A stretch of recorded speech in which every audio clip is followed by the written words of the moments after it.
Hi, thank you so much for watching our video here at federalfalseclaimsattorneys.com. I'm Steve Danz, Senior Partner of Danz and Associates, and today we're going to be talking about something that very few folks realize, which is your rights as an individual to sue within the context of a false claim action for individual rights that you have had violated as a result of false claims being submitted by your employer to the government. So we're going to be talking about 31 U.S.C. Section 3730H, which will be the subject matter of today's video and chat about retaliation. There are 3 or 4 things that stand out ever since the amendments of 2008-2009 under the False Claims Act. Number 1, that there can be separate claims for retaliation.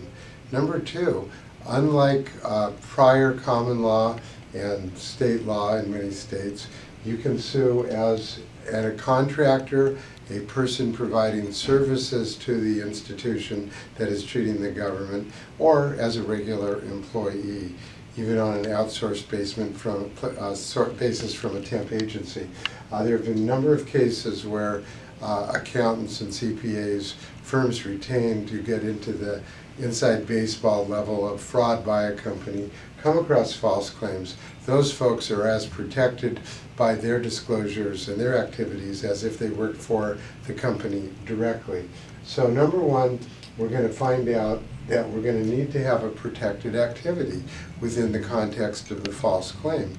So false claims is looking for anyone who complains about, threatens to report, actually does report, refuses to participate in a false claim to the government. Many cases in that area, for example, come from the healthcare field where coders refuse to upcode and otherwise falsify diagnostic-related groups. Number 2, the company must know about your protest. The old law generally required something as severe as even threatening to or actually filing a false claim action. In the last 5 to 10 years, there's been somewhat of a sea swell and liberalization of that knowledge and the threatened activity that they are aware of. So whistleblowers who, for example, mention the False Claims Act, otherwise indicate the content of the discussion is about illegal activity, especially under federal law, probably have in fact complied with the knowledge imputation by the corporation. But notice the word retaliation. It requires more than being in the protected group, making sure your employer at a managerial level is aware of the fraud. It also requires a bad act motivated substantially by, or at least in part, the conduct that you have complained about. And so, for example, what are some bad acts that we routinely see? Wrongful demotions, as we like to joke, sent to teacher jail with no homework, or forced to work at home without professional colleague interaction, without being able to necessarily keep up with trends in the industry, attending conferences that can be so very critical in healthcare, aerospace, and securities law. So was there a demotion, a termination, some harassment, some discrimination that would be substantial enough to require you to consider that you have been retaliated against? We like to see this standard, by the way, both objective and subjective. What do I mean by that? Objectively, would a reasonable employee or contractor feel that they were discriminated against because of the bad act? Subjectively, do you feel discriminated against? If we can satisfy both those tests, we're on very, very solid ground.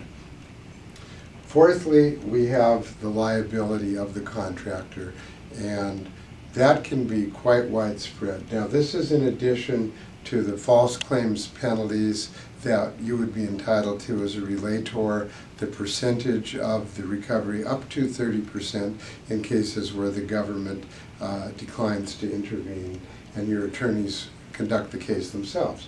But with regard to just the retaliation piece of the pie of your false claim action, you are entitled to be made whole. Maybe the contractor is restored to his job maybe the vice president is promoted back up to being CFO or whatever level they were, and you're entitled to 2 times your back pay plus interest, costs, and attorney fees in many cases. Additionally, a well-pled retaliation complaint will include state law claims as well. And at the time of unsealing, a decision at that point can be made about which claims are meritorious enough to move forward with, which ones are duplicative, things of that nature. So we routinely consider up to 10 to 15 state law causes of action and a few other federal causes of action when we are filing a retaliation claim. Our firm, by the way, prides itself on being called on by many of the leading key tam law firms in the country to represent their whistleblowers with regard to their individual retaliation claims. So this is a brief overview of some of your rights and remedies as an individual whistleblower, beyond that which you will receive as a key tam relator on behalf of the government. We hope that you'll call us at 877-789-9707 or see us online at federalfalseclaimsattorneys.com. As always, the disclaimer, the lawyer talking here, this is not legal advice. Please consider it educational in nature, and a full legal opinion can be given only by an attorney fully knowledgeable of all of the facts of your case. Thank you so much.